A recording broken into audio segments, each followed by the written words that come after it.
제10장 성령의 열매. 이제부터 우리는 성령님께서 하시는 일 중 실제적인 측면인 성령의 열매와 은사에 대해 살펴보고자 한다. 우리가 살고 있는 이 시대의 사람들은 노력에 의한 대가보다 누군가로부터 거저받는 것에 더 관심이 있는 것 같다. 이 사실은 기독교에 대해서 두 가지 명백한 현상으로 나타난다. 오늘날 이 세상에 정작 필요한 것은 성령의 은사들이 아니라 성령의 열매인데도 사람들이 성령에 대해서 말할 때는 성령의 열매보다는 성령의 은사들에 더 관심을 보이는 것이 첫 번째 현상이요. 두 번째는 성령의 열매에 관하여 말할 때 대개 성령의 열매에 관한 두 가지 중요한 요소를 놓쳐버린다는 것이다. 첫째는 하나님에 대한 사랑이고 둘째는 하나님 말씀에 대한 사랑이다. 현대의 은사주의자들과 교회 연합 운동을 하는 자들은 두 번째 계명을 더 중시한다. 즉 이웃에 대한 사랑, 그리스도인들에 대한 사랑을 하나님 말씀을 사랑하는 것보다 더 우선시하려고 한다. 사람들이 순수한 하나님의 말씀보다 죄인들을 더 우선적으로 사랑하고 있다는 사실은 죄인들이 하나로 뭉쳐야 한다는 명목으로 하나님의 말씀을 무시해버린다는 사실에서 분명히 드러난다. 이 사실은 하나님 말씀을 왜곡하고 성령님을 모독하는 수많은 변개된 성서들이 그리스도인들 사이에서 버젓이 사용되고 있다는 사실로 분명해진다. 어떤 사람이 기독교적 공산주의자인지 가장 확실하게 알 수 있는 방법은 그 사람이 기록된 하나님의 말씀에 관하여 어떤 태도를 보이는지 확인하는 것이다. 예수 그리스도는 요한복음 14장 23절에서 이렇게 말씀하셨다. 나를 사랑하는 사람은 내 말들을 지키리니. 따라서 하나님을 사랑한다느니 하나님을 사랑하는 증거가 죄인들끼리 서로 사랑하는 것이라느니 하는 허튼 소리는 인기를 끌기 위한 인간 중심적인 생각으로 사회주의자와 공산주의자들이 내세우는 주장일 뿐이다. 만약 우리가 하나님을 사랑한다면 하나님의 말씀들을 지킬 것이며 예수 그리스도를 사랑한다면 예수 그리스도의 말씀들을 지킬 것이다. 하나님의 말씀들을 사랑하지 않고 하나님을 사랑한다는 것은 성경에도 없는 것이며 어불성설이다. 이것은 배교한 현대 기독교계에서 볼 수 있는 이상한 현상일 뿐이다. 20세기에 배도한 라오디케아 교회는 사람들을 말씀과 무관하게 만들어 하나님께서 말씀하신 것을 거부하고서도 하나님을 사랑할 수 있다고 말할 수 있게 하는 유일한 교회이다. 그러자 사무엘이 말하기를 주께서 번제와 희생제를 주의 음성에 복종하는 것만큼 크게 기뻐하시나이까. 보소서, 복종하는 것이 희생제물보다 낫고 경청하는 것이 순양의 기름보다 낫나이다. 사무엘상 15장 22절. 하늘과 땅은 없어져도 내 말은 결코 없어지지 아니하리라. 마태복음 24장 35절. 예수께서 대답하여 그에게 말씀하시기를 나를 사랑하는 사람은 내 말들을 지키리니 그러면 나의 아버지께서 그를 사랑하실 것이며 또 우리도 그에게 와서 우리의 거처를 그와 함께 정하리라. 요한복음 14장 23절. 따라서 어떤 사람이 성령의 열매에 대해 말하면서 소위 사랑에 대해 열변을 통하는 경우 대부분이 성경적 사랑이나 영적 사랑이 아닌 인간적 사랑임을 주의해야 한다. 대부분의 경우 그것은 부드럽고 매끄럽고 다정스럽고 친근하고 포근한 육신적인 사랑일 뿐이다. 이런 사랑에는 건전한 교리를 지적함으로써 사람들의 마음을 상하게 하는 일은 절대적으로 배제한다. 근본주의자들 가운데 행해지는 현대의 인간 중심의 각종 운동은 한마디로 자유주의 운동이다. 이 배교한 근본주의자들은 근본적인 믿음의 내용들에 대해서 믿는다고 말은 하면서도 말씀의 권위에 대해서는 자유주의적 입장을 취한다. 각종 근본주의 대회나 근본주의 운동에서 드러나는 권위에 대한 이들의 태도는 예수 그리스도를 부인하는 자유주의적 태도이다. 한마디로 말해 이들에게는 절대 권위가 없다. 이들이 최종적이고 절대적인 권위를 용케 피할 수 있는 방법은 하나님께서는 절대 무오하고 권위 있는 책을 기록하셨지만 오늘날 아무도 그것을 갖고 있지 않고 본 사람도 없고 읽어본 사람도 없다고 주장하는 것이다. 그렇다면 이들의 결론은 무엇인가? 그들의 답은 모든 사람은 각자 스스로의 권위를 갖고 있다는 것이다. 모든 신학교가 스스로의 권위가 있다는 것이다. 하나님의 말씀이 최종 권위가 되지 못하고 자신이 스스로 권위가 된다고 생각하는 모든 사람은 역시 같은 생각을 하는 사람과 계속 논쟁하게 된다. 이것이 무정부 상태이다. 이것이 자유주의자들이 취하는 입장이다.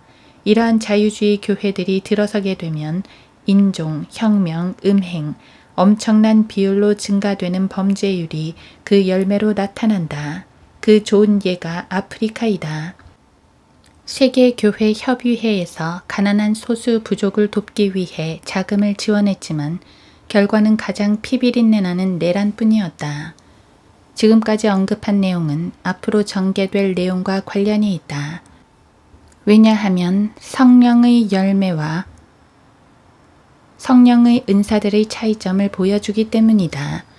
현대의 은사주의적 교회 연합운동, 교단을 초월하여 그리스도인을 자기 중심적으로 만들어서 자신의 육신적인 체험과 감정적인 체험에 예속시키는 운동은 그리스도인을 휴머니스트로 만들어 하나님의 권위보다는 인간의 권위를 받아들이도록 하는 운동이다.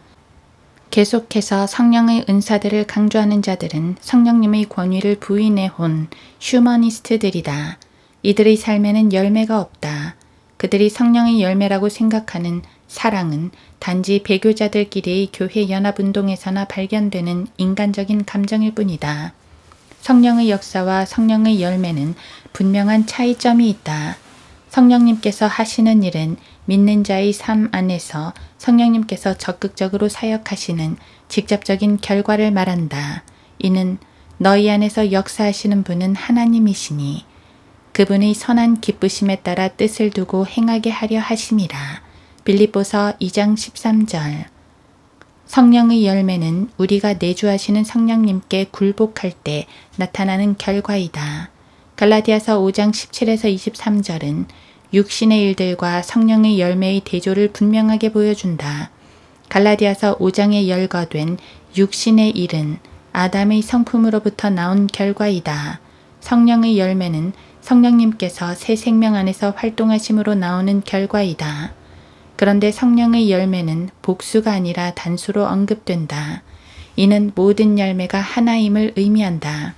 9가지가 모두 나타나지 않고서는 완전하지 못함을 나타낸다. 그리스도인은 성령의 9가지 열매들을 나타내지 않고서는 온전해지지 않는다. 이 과에서는 성령의 열매에 대하여 다룰 것이고 다음 과에서는 성령의 은사들을 다룰 것이다. 배교한 근본주의자들이 열매보다 은사들에 더 관심이 있는 것은 당연한 일이다. 왜냐하면 은사들은 하나님의 말씀에 불순종하면서도 자신이 영적인 사람일 채 할 수 있도록 만들어주기 때문이다. 이를 확인해 보려면 대규모 집회에 참석해 보면 알 수 있다. 15종류 이상의 다른 성서들을 쓰는 이들은 구령하는 데 있어서 성경을 사용할 줄 모른다. 믿지 않는 사람들과도 어울려 성령의 권위에 근거하지 않는 인간적인 사랑을 가지고 서로 시시덕거리고 있는 것을 볼 수 있다. 그들에게는 최종 권위가 없고 단지 자신들의 감정만 있을 뿐이다. 이에 관해서는 다음 과에서 다룰 성령의 은사들을 공부할 때 그리스도의 몸 안에서 현재도 역사하는 은사들과 이스라엘에게 표적으로 주어졌던 은사들을 구별하면서 자세히 다루겠다. 성령님께서 무엇을 말씀하셨는가에 조금이라도 주의를 기울인다면 배교한 근본주의자들은 항상 성령님께서 어떻게 자신을 인도하시고 자신에게 무엇을 말씀하셨는가에 대해서는 말들을 많이 하지만 성령님께서 성경 안에서 무엇을 말씀하셨는지에 관해서는 거의 말하지 않는다. 반드시 주의해야 할 것은 이스라엘과 관련되어 일어났던 은사들과 이 시대에 일어나는 은사들을 구분하는 것이다.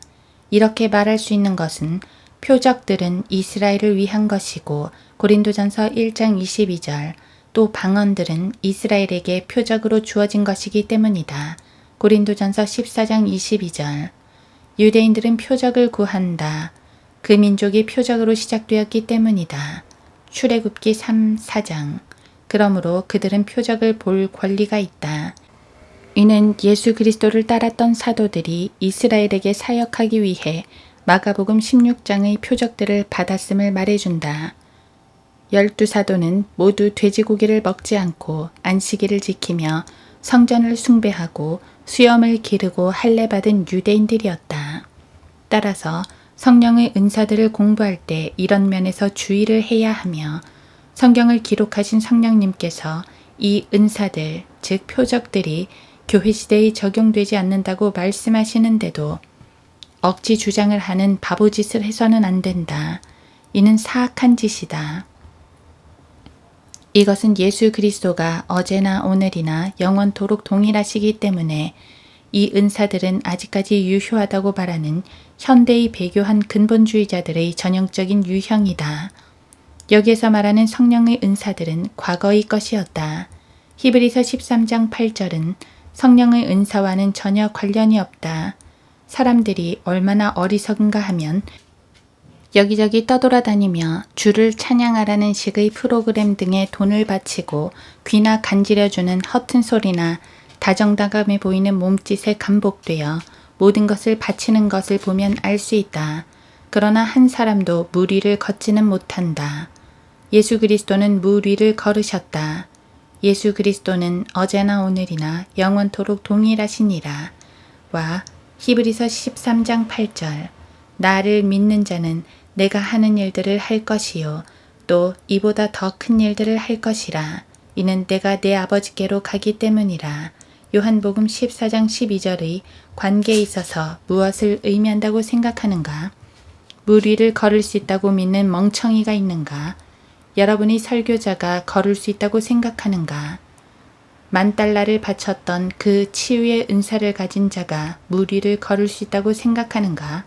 세상에서 가장 멍청스런 바보는 자기 등을 두드려 기분을 좋게 해주는 사악한 자들이 만든 프로그램에 돈을 바치는 사람이다. 만일 여러분이 이런 짓을 했다면 여러분은 자유주의자이고 그것으로 구원받을 수 있겠다는 믿음은 실천 신학과는 아무 관계도 없다. 권위에 대한 태도에 있어서 여러분은 인간 중심의 자유주의자인 것이다.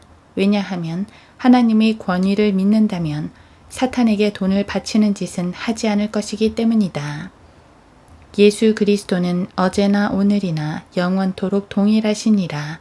이 말씀이 모든 표적들과 사도들에게 주어진 은사들이 오늘날 교회 시대에도 실현된다는 것을 의미하는 것인가?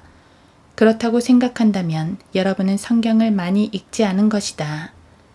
표적들은 이스라엘을 위한 것이었고 사도행전 끝에서 이스라엘은 한쪽으로 제껴졌다. 사도행전 28장을 읽어보았는가?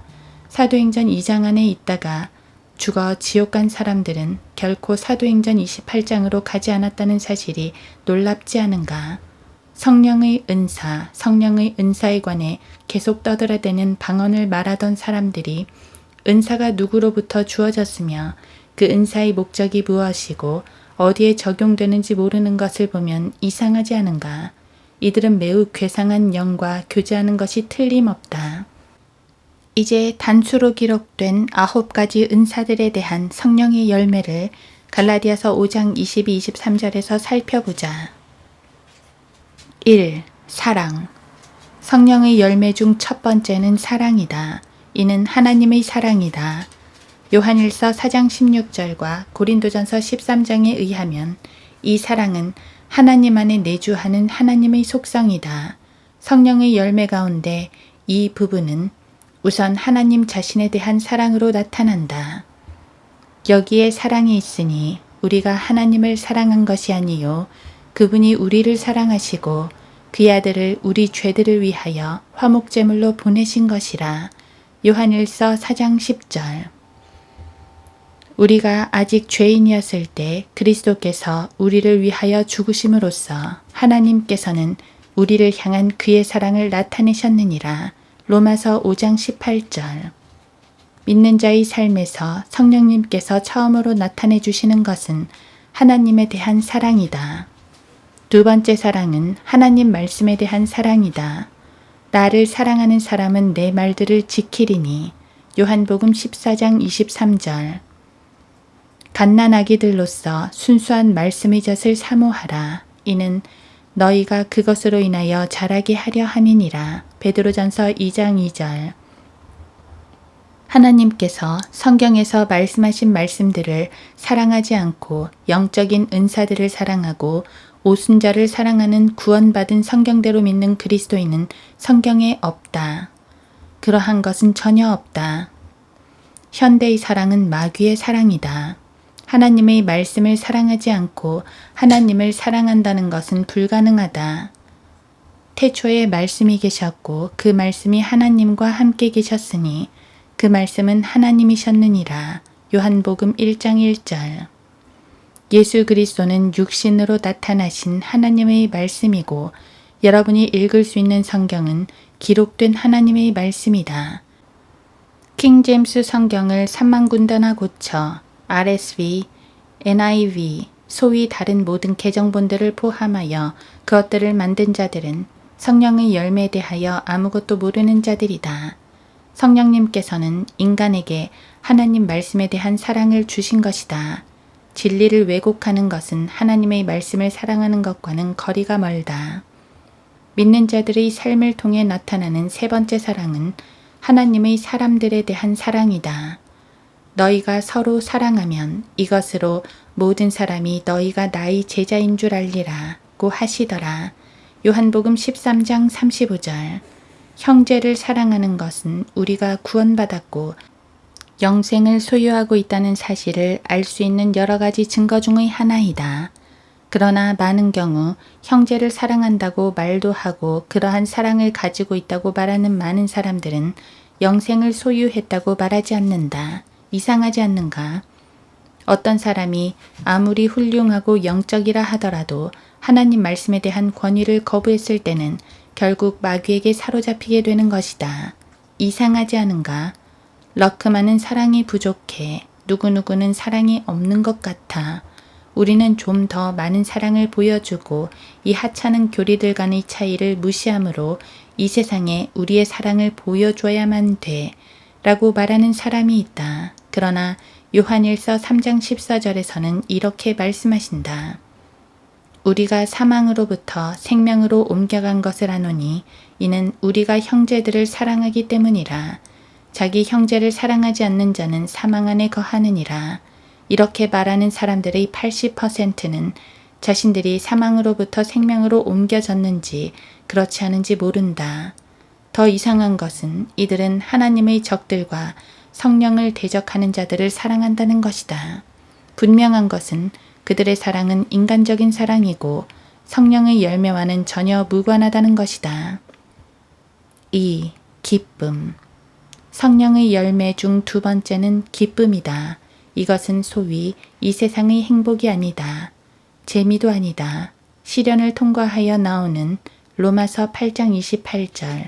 깊고 깊은 기쁨이다. 빌립보서 4장 4절. 여러분은 세상에서 성공하고 있을 때보다 역경 속에서 하나님의 자녀로서 기쁨을 더 맛볼 수 있다. 이는 왜 그토록 많은 영화 스타들이 권총으로 자살을 하고 마약으로 죽어가는지 설명해 준다. 왜 그토록 많은 백만장자들이 자살하고 있는지 보여준다. 이들에게는 재미는 있었더라도 기쁨은 없었던 것이다. 기쁨은 성령의 열매의 한 부분이다. 3. 화평. 성령의 열매 중 세 번째는 화평이다.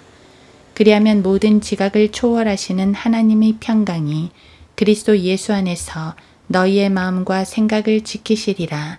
빌립보서 4장 7절. 여기에서의 평강은 성령의 열매인 화평이다. 화평은 사람의 혼을 만족시킨다.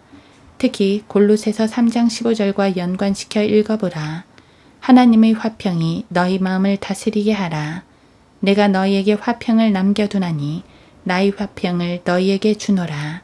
내가 너희에게 주는 것은 세상이 주는 것과 같지 아니하니 너희는 마음에 근심하지 말고 두려워하지도 말라. 요한복음 14장 27절.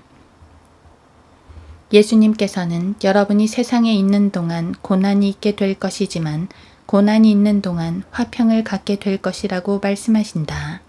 성적 강박관념에 시달리고 있는 이 세대와 생각과 마음에 화평이 없는 배교한 근본주의자들 중에 성령의 화평을 얻는데 관심을 갖고 있는 사람이 있다고 생각하는가? 조수아 리프만은 마음의 화평이라는 책을 썼다. 폴톤 쉬는 혼의 화평이라는 책을 썼고 빌리 그레함은 하나님의 화평이라는 책을 썼다. 그러나 성경은 이렇게 말씀하신다. 그의 십자가의 보혈을 통하여 화평을 이루고 땅에 있는 것이나 하늘에 있는 것이나 그에 의하여 모든 것이 자신과 화해하는 것이라. 골로새서 1장 20절.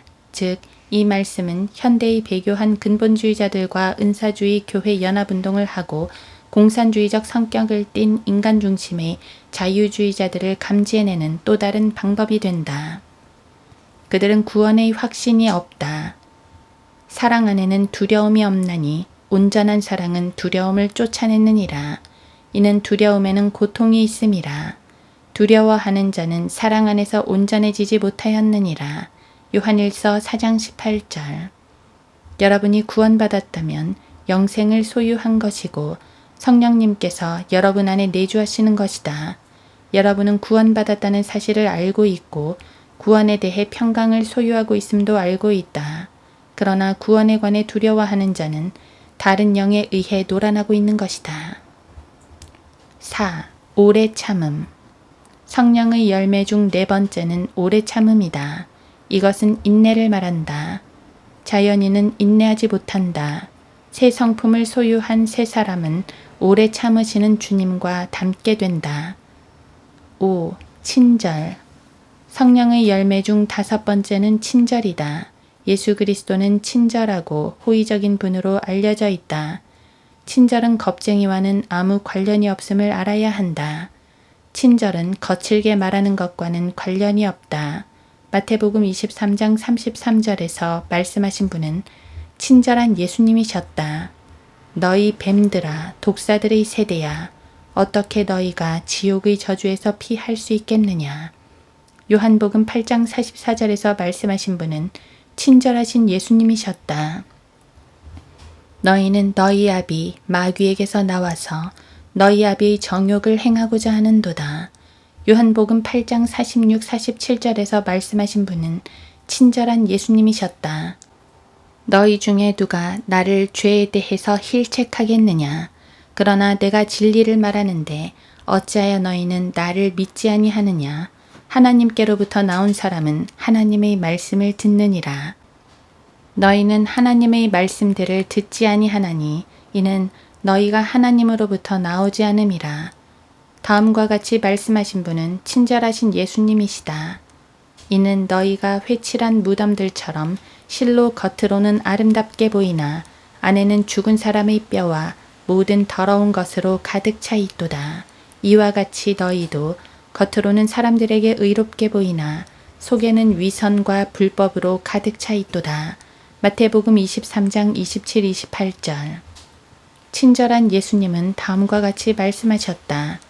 너희 저주받은 자들아, 내게서 떠나 마귀와 그의 천사들을 위하여 준비한 영원한 불 속으로 들어가라. 마태복음 25장 41절. 그러므로 성경에서 친절이나 온유라는 말은 인사하거나 누군가를 우러러보는 것과는 전혀 무관함을 알 수 있다. 주 예수 그리스도 안에서 필요할 때 이 속성들이 어떻게 나타났는지 알 수 있다. 예수 그리스도께서 사마리아 여인을 어떻게 친절하게 대하셨는지 보라. 그리고 니코데모를 얼마나 거칠게 다루셨는가 보라. 예수님께서 막달라 마리아를 얼마나 친절하게 대하셨는지 알았는가?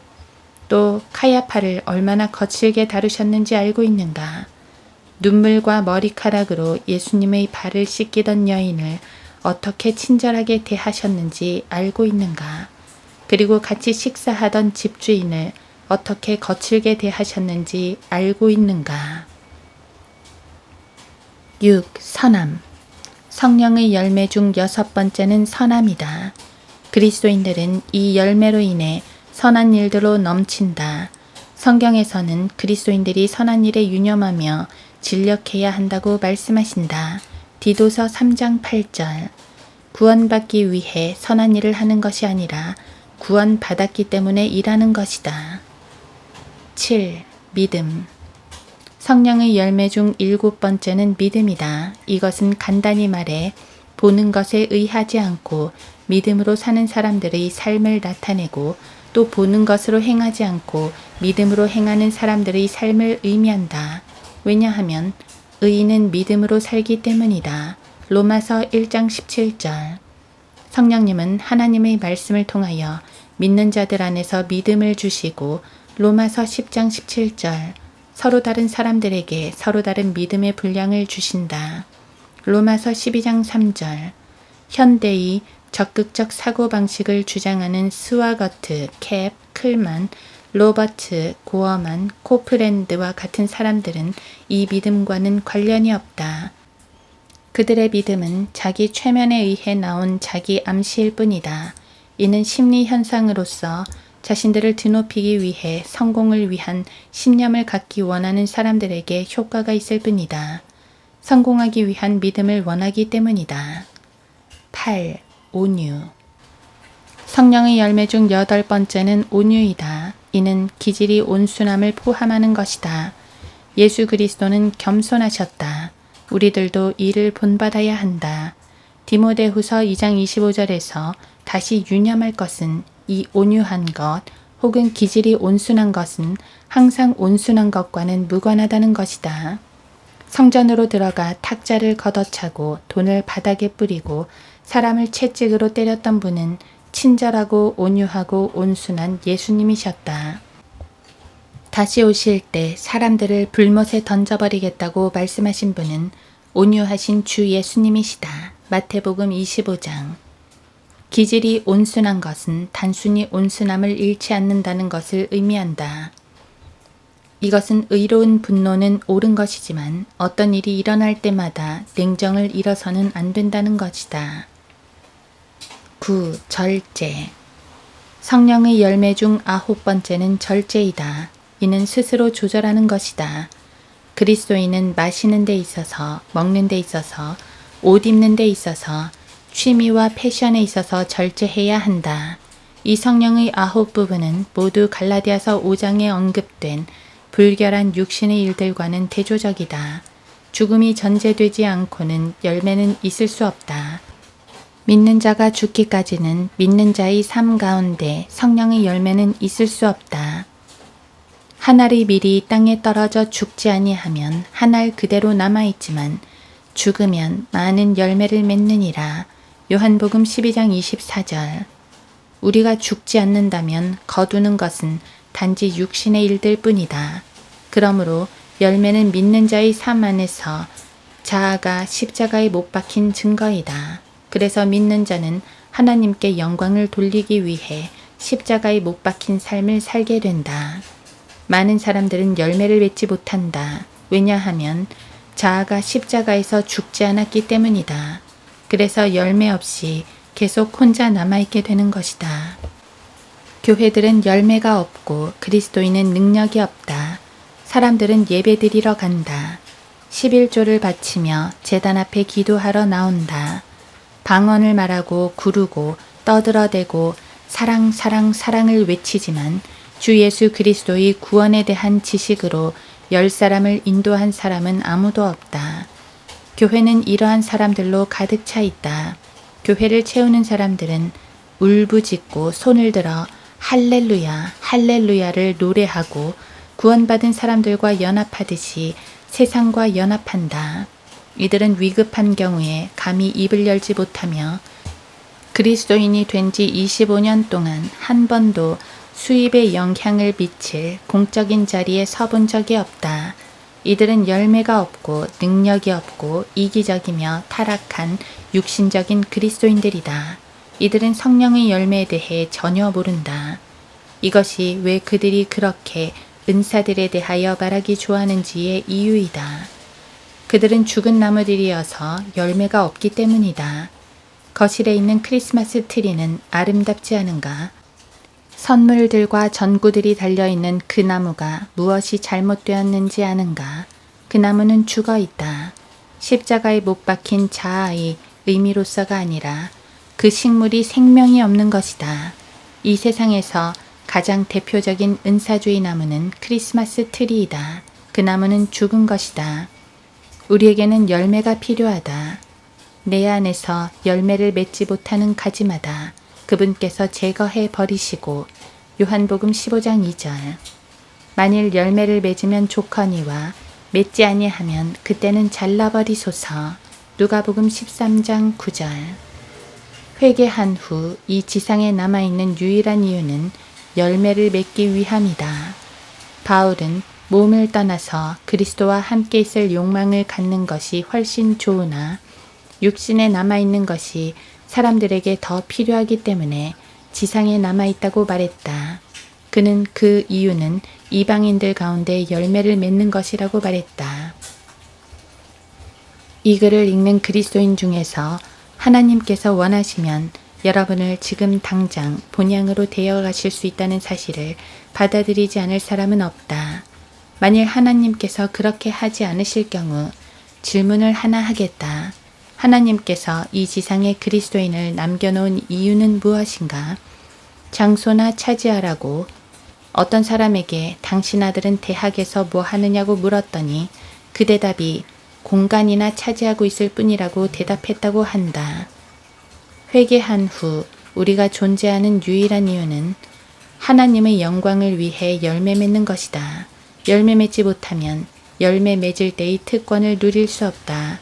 열매 맺지 못하는 것과 하나님과 더불어 기뻐하는 것은 동시에 공존할 수 없다. 누가복음 13장 7절에서 농부가 와서 보라 이 3년 동안 내가 와서 이 무화과 나무에서 열매를 찾으나 라고 말하였고 열매를 찾지 못하자 잘라버리라고 말하였다. 야고보서 5장 7절에서는 보라 농부들이 땅에서 나는 귀한 열매를 바라고 라고 기록되었다. 주 예수 그리스도는 우리의 삶으로부터 참된 열매를 기다리고 계신다. 이 참된 열매는 갈라디아서 5장 22-23절에 있는 열매이다. 결코 사도행전 2장이나 고린도전서 14장이나 마가복음 16장에 있는 것이 아니다.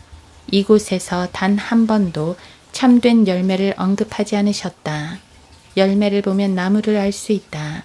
마태복음 12장 33절에서 예수님은 나무는 열매로 알 수 있다고 말씀하셨다.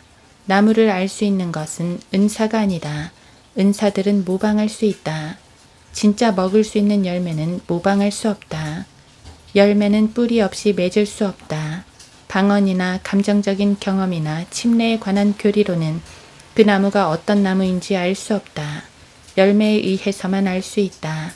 민수기 13장 26절에서는 가나안 땅을 정탐하러 갔던 사람들이 그곳에서 난 열매를 보여줌으로써 좋은 땅임을 입증하였다. 신약에서는 성도들이 거듭났음을 보여주는 것은 합당한 열매이지 은사가 아니라고 말씀하고 있다. 외형이나 신앙 고백은 좋을지 몰라도 그 나무가 망고나무인지 사과나무인지 그 사람이 성도인지 아니면 단지 배교한 은사주의자인지 알 수 있는 것은 바로 열매이다.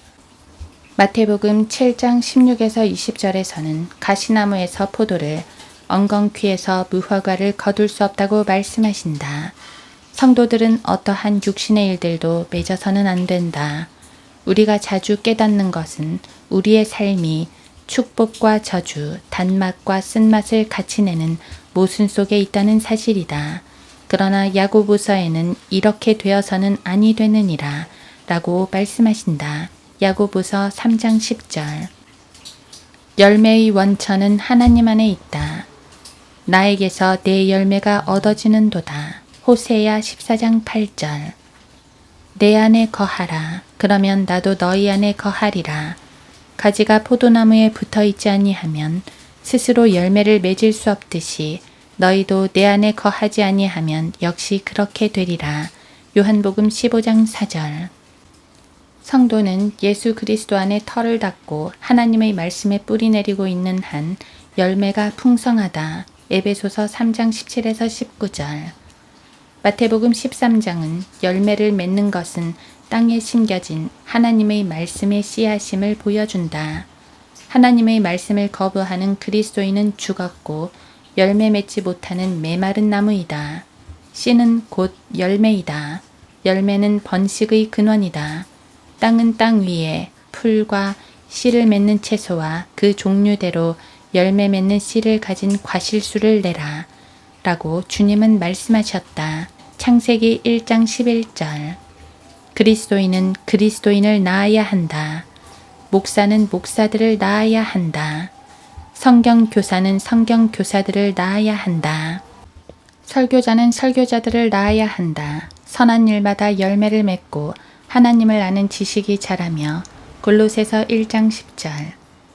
영적 열매를 맺지 못할 때 축복이 아니라 복음을 가리는 삶이 된다. 삶 가운데 영적 열매가 없다면 재생산할 수 없다. 여러분은 재생산을 하는가? 여러분은 주위에서 여러분이 그리스도께로 인도한 사람들 중에서 5사람을 꼽을 수 있는가? 또 그 각 사람은 최소한 한 사람씩 그리스도께 인도하였는가? 그렇게 할 수 있는가? 오늘날 그리스도의 심판석 앞에 서게 된다면 개인 구력을 통하여 구원받고 거듭나서 또 다른 사람을 그리스도께로 인도한 5사람을 가리킬 수 있겠는가? 그렇지 못하다면 더 이상 사도들의 표적들이라거나 은사들이라거나 모든 은사주의적인 위선들에 대해서 입을 다물라. 여러분은 경기에 참여하는 것이 아니다. 저기 어린아이들이 놀고 있는 곳에 여러분도 있는 것이다.